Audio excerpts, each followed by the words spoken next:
2004, a symbolic date that coincides with International Women's Day.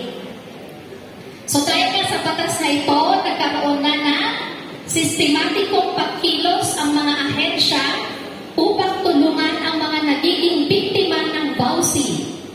Maraming organisasyon ang nag-e-educate na ngayon sa mga kababaihan upang sila ay maproteksyonan mula sa karahasan ng kanilang asawa o live-in partner. And you are doing it now. Hindi na pwedeng ipayos ng barangay na awat mag-asawa lang yan. Kaya mag-ayos na lang kayo sa bahay. Hindi na yung pwede. Ang spousal abuse ay kinikilala na bilang isang public crime. Hindi siya private matter. Hindi siya internal matter. Isa siyang community matter. Isa siyang public crime. So, pag public crime na, ibig sabihin, it can be prosecuted kahit walang direktang complaint ng biktima. So, sino yung pwede mag-complain? Kapitbahay, kamag-anak, concerned citizen, barangay, at ibang tao. It is now considered an offense against the state, not just against the individual. Kaya kapag makabasa nyo yung court order nakalagay doon, people of the Philippines versus yung alleged perpetrator. Now it allows any person, not just the victim, to file a complaint or report the abuse. It sends a strong message that abuse is never a private matter. It encourages early intervention and community accountability. This is very important in cases where victims may be too afraid, ashamed, or emotionally manipulated to come forward. Kaya may nabanggit kanina ni Mama, no? Merong biktima ng BAUSI, pero hindi siya na-complain kasi ano doon yung pakiramdam ng hiya, takot. Meron kasi tinatawag na battered wife syndrome o mas kilala na battered woman syndrome, BWS. Ito ay psychological condition na nade-develop sa isang babae kapag ka siya ay matagal nang nakaka-experience ng paulit-ulit na spousal abuse, lalo na kung galing sa kanyang asawa o live-in partner. So, ang battered woman syndrome, yan yung mga natrap na sa cycle of abuse. Alam niyo po, ang spousal violence, meron niyang cycle. Ano po? Una, may honeymoon phase na tinatawag. Yan yung sweet-sweet sila, labing-labing, ano po? Tapos, magkakaroon ng problema. Yun nga, pera, no? Kulang sa binibigay na suporta. And then, yung sama ng loob na yun, naiipon na parang bagyo. Hanggang sa pumutok yun at maging bugbugan event na. Ganun ano. Pagkatapos ng bugbugan, syempre, pasa-pasa yung mukha ng babae. May bali or bat. Pagkatapos nun, susuyuin ni lalaki. Si babae, paano? Bati na sila ulit. So, bati na ulit sila ulit. So, labing-labing ulit, honeymoon ulit. And then, ano na naman mangyayari? Magkakaroon na. Ayan, problema na naman. Misunderstanding. Tapos, may ipo na naman yung galit. Tapos, bugbugan ulit. Ano mangyayari? Pagkatapos ng bugbugan, lalayo na naman yung babae. No, maaaring punta mo na siya sa nanay niya. Tapos, hanapin naman siya ng asawa niya. Susuyuin para bumalik. Tapos, magsasama na naman sila. Yan po ay normal na senaryo na nararanasan ng mga kapulisan. Ano po? Sa kapatitin ako na isang social worker. Kaya minsan nakakainis din eh. Kasi ano ba yan? Hindi na kayo natapos. Gusto niyo ba talagang solusyonan to? Gusto mo ba talagang magsampa ng kaso? Kung tinsuyo lang sa'yo, balik na naman kayo sa labing-labing. No? So yun na eh. Medyo nagiging problema. So si babae, minsan pinagtatakpan niya pa yung pananakit ng kanyang asawa. Minsan pinagtatanggol pa niya. Nanonormalize na sa kanya yung violence na nararanasan. At minsan naniniwala siya na kasalanan niya mismo kaya siya sinasaktan. At kahit magsumbong pa siya sa ibang tao, ay wala din namang mababago. Kaya tinatanggap na lang niya yung pang-aabuso. So yung RA 9262 is a groundbreaking in its recognition that abuse is not limited to physical violence. It includes any act that causes harm or suffering, whether visible or invisible. So ano yung mga uri ng pang-aabuso? May mga nabanggit si Ma'am kanina, pero dagdagan ko na lang. So yun yung physical na abuse, yan yung pananapan, sasampal, paninipa, suntok, pananakal. At meron din yung deprivation of basic physical needs. Hindi pagbibigay ng suporta sa asawa, pagkain, damit, gamot, tirahan. At yung sexual abuse, yun yung marital rape or yung pinipilit makipagtalik kahit na masama yung pakiramdam ni misis. O kaya yung sexual harassment. Yan. Kahit po sa mag-asawa, minsan nangyayari yung sexual harassment or yung lascivious contact. Paano yan? Minsan, pinipilit yung babae na manood ng pornography.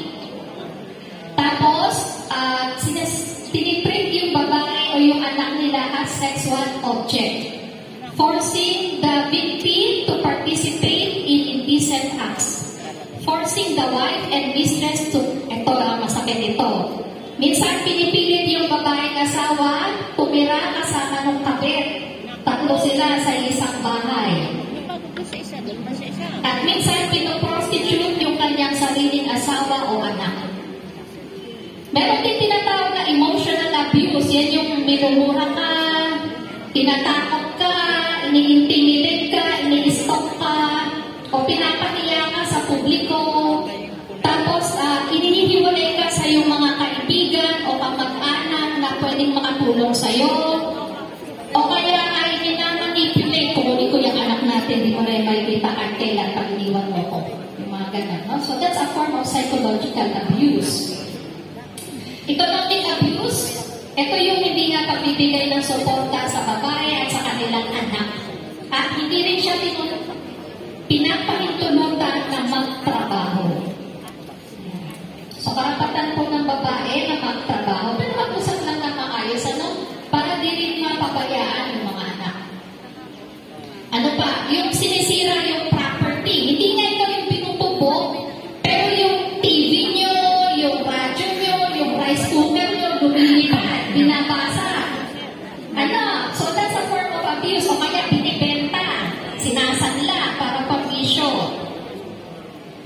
So sa RA 9262, sa batas na ito, hindi na po kailangan ng psychological evaluation. Ang Supreme Court po ng Pilipinas, klinaro na ito, no? Na ang victim's credible and detailed testimony alone can be sufficient to establish emotional or mental anguish. Hindi na kailangan magpa-psychological evaluation. Pero yung physical exam, medical legal, that's very important kung may physical abuse. And then sa ating pong foundation, sa Bless the Children, so we provide both preventive and interventive interventions. Ang preventive work po, ito po yung para mapigilan namin na mangyari yung abuso. Yung interventive naman, pag may nangyaring abuso, ano ngayon yung suporta na gagawin namin? Okay? So yung preventive strategies namin, kami po ay nagbibigay ng mga monthly seminars sa mga parents about protection of women and children. Tungkol din ito sa parenting competency and other family and social issues they need to be aware of. At very blessed kami kasi maraming parents, parehong nanay at tatay, ang nag-step up na maging miyembro ng Blessed Advocates Volunteer Group namin. So sila yung tinatrain muna namin and then sila naman yung eventually nagbibigay ng mga seminars sa mga grupo ng mga parents. At hindi lang sa ating beneficiaries, kundi pati rin sa mga ibang organizations. So ito yung paraan namin upang maka-reach out kami so far ng more than 2,000 parents na umaattend ng mga monthly seminars. At simula nung gawin namin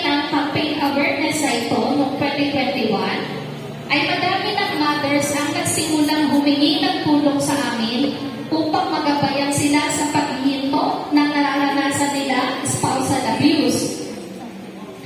And sa ngayon, napapansin ko ay halos wala na kaming bagong kaso ng BAUSI. Early this year, napadaan ako sa kalsada para bumili ng merienda at may narinig akong usapan ng mga tindero.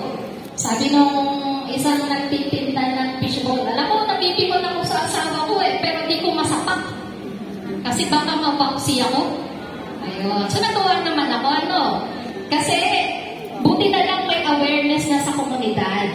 Nakakatulong ito para magpigilan ang paglaganap ng pang-aabuso. So yung aming foundation, we are offering the service of our blessed advocates to your church and organization as well if you are interested. Or we can help you to create your own blessed advocates.